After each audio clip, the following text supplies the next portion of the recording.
Hello, क्या आपको भी हेल्दी रहना है? तो आयुर्वेद से जुड़िए। चलिए, आज मैं आपको बताती हूँ कि आप डेली रूटीन में ऐसी कौन सी चीज़ें करेंगे जिससे आप हेल्दी रहेंगे। आयुर्वेद में ना डेली रूटीन का कॉन्सेप्ट बताया गया है, जिसे हम दिनचर्या के नाम से जानते हैं। इसमें डेली रूटीन में आपकी जो एक्टिविटीज़ होनी चाहिए उसके बारे में गाइडलाइंस दी गई हैं। इससे क्या होता है ना कि हमारा वात पित्त कफ जो है वो बैलेंस रहता है। वात पित्त कफ जो हमारे आयुर्वेद के ना बेसिक प्रिंसिपल्स है। वात को यहाँ पे वायु यानी कि हवा से रिलेट किया गया है, पित्त को अग्नि से और कफ को पृथ्वी और जल यानी कि अर्थ एंड वाटर से रिलेट किया गया। तो चलिए, दिनचर्या को कैसे फॉलो करना है इसके बारे में जानते हैं। तो सबसे पहला स्टेज आता है कफ टाइम यानी कि कफ काल, जो कि है 6 AM to 10 AM यानी कि 6 बजे से लेकर के 10 बजे तक सुबह के। इसमें क्या करना है ना कि आपको सूर्योदय से पहले ही थोड़ा सा उठ जाना चाहिए। उसके बाद गर्म जल पीना चाहिए। गर्म जल पीने से ना ये आपकी डाइजेशन के लिए बहुत अच्छा होता है, ठीक है। उसके बाद आप अपने आयुर्वेद कहता है कि जीभ को साफ रखें, क्योंकि जो आपकी टंग होती है ना वो टॉक्सिन्स एंड बैक्टीरिया का रूट होता है यानी कि जड़ होता है, ठीक है। तो आप अपने जीभ को हमेशा साफ रखें। उसके बाद आप कुछ फिजिकल एक्टिविटीज़ करें, जैसे कि आप सूर्य नमस्कार कर सकते हैं, आप वॉकिंग कर सकते हैं या स्विमिंग कर सकते हैं एटसेट्रा, ताकि इससे क्या होता है ना कि आपके शरीर में ऊर्जा उत्पन्न होगी, ठीक है। इसके बाद आप नहा लें। नहाने के बाद आप साफ सुथरे कपड़े पहने। उसके बाद आप प्रार्थना करें, मेडिटेशन करें, ठीक है, जिससे कि आपका जो दिन है वो सकारात्मक हो यानी कि पॉजिटिव हो। उसके बाद आप नाश्ता करें। नाश्ता आपकी एज और नेचर के अकॉर्डिंग होना चाहिए, ठीक है। मतलब आप ऐसा मील लें जिससे कि आपको ये फील हो कि हाँ, अब मैं अपने दिन की शुरुआत करने के लिए तैयार हूँ, ठीक है, वीकनेस ना फील हो, ठीक है। तो अभी हम आते हैं सेकंड स्टेज पे, जो कि है पित्त का काल, ठीक है। ये आपका टाइम होता है 10 AM to 2 PM यानी कि सुबह के 10 बजे से लेकर के दोपहर के 2 बजे तक। ये जो टाइम होता है ना वो आपके काम का टाइम होता है, ठीक है। तो आपको जो है अपना काम मन लगाकर और ध्यान लगाकर यानी कि फोकस होकर करना चाहिए, लेकिन हाँ, इस बात का ध्यान रखिए कि आप स्ट्रेस न लें। इसके लिए आप शॉर्ट ब्रेक ले सकते हैं, जिससे कि आपको स्ट्रेस ना हो और काम करने में भी आपका मन लगा रहेगा।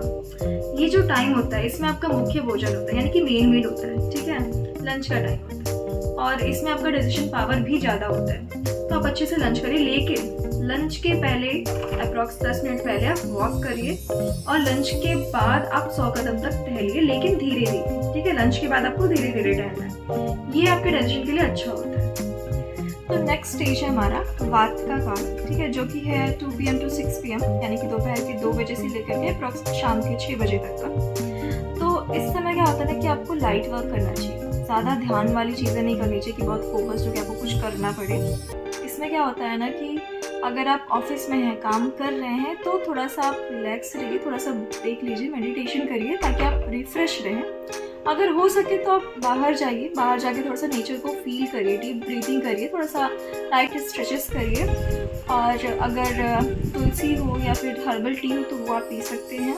अगर आप घर पे हैं तो दिया जलाइए, प्रेयर्स करिए। अब हम फिर से आते हैं कफ के काल पर, जो कि है 6 PM to 10 PM यानी कि रात के 6 बजे से लेकर के 10 बजे तक। ये जो टाइम होता है, लोग अपने अपने काम को करके घर वापस लौट रहे होते हैं, तो घर आकर आप शाम के अप्रॉक्स 7 बजे तक खाना खाना चाहिए और हल्का खाना खाना चाहिए, ठीक है, क्योंकि रात में आपको काम ज़्यादा होते हैं, तो आप हल्का खाना खाइए जिससे कि ईजिली वो डाइजेस्ट हो जाए। उसके बाद आपको थोड़ा सा फैमिली टाइम देना चाहिए, आपको बुक्स पढ़नी चाहिए, खेलना चाहिए, ठीक है। और सोने से पहले आपको सिर और पैर की मालिश करनी चाहिए, इससे आपको नींद अच्छी आती है। कंफर्टेबल कपड़े पहनिए, उसके बाद आप बेड पे जाइए। रात के 10 बजे से लेकर के ना सुबह के 2 बजे तक यानी कि 10 PM to 2 AM, इस समय क्या होता है ना कि पित्त का काल होता है। इस समय आपको बेड पे रहना चाहिए और सोना चाहिए, यानी कि 10 बजे से आपको सोना स्टार्ट कर देना चाहिए ताकि आपको बेहतर आराम मिले। और सोते टाइम 2 से लेकर के 6 बजे तक के बीच में ना वात का काल चल रहा होता है। तो अगर आप इस टाइम उठते हैं तो कोशिश करिए कि आप फिर से सो जाएं, क्योंकि इस समय बॉडी अपने आप को हील कर रही होती है, सेलुलर रिपेयर हो रहा होता है। तो इस समय कोशिश करना चाहिए कि बॉडी को अनइंटरप्टेड स्लीप मिले। बट अगर आप नहीं सो पा रहे हैं तो आप कोशिश करें कि मेडिटेशन करें, प्राणायाम करें, ठीक है, ताकि आप शांत रहें। और सुबह के 6 बजे से फिर से यही रूटीन चालू होता है। तो आप इस दिनचर्या को फॉलो करके, इस डेली रूटीन को फॉलो करके खुद फील करिए कि आप नेचुरली कितने हेल्दी हो जाएंगे। तो आप अकेले क्यों हेल्दी रहें? इस वीडियो को शेयर करिए। Do like, share, comment and yes, don't forget to subscribe my channel @vedkutum.official. Thank you.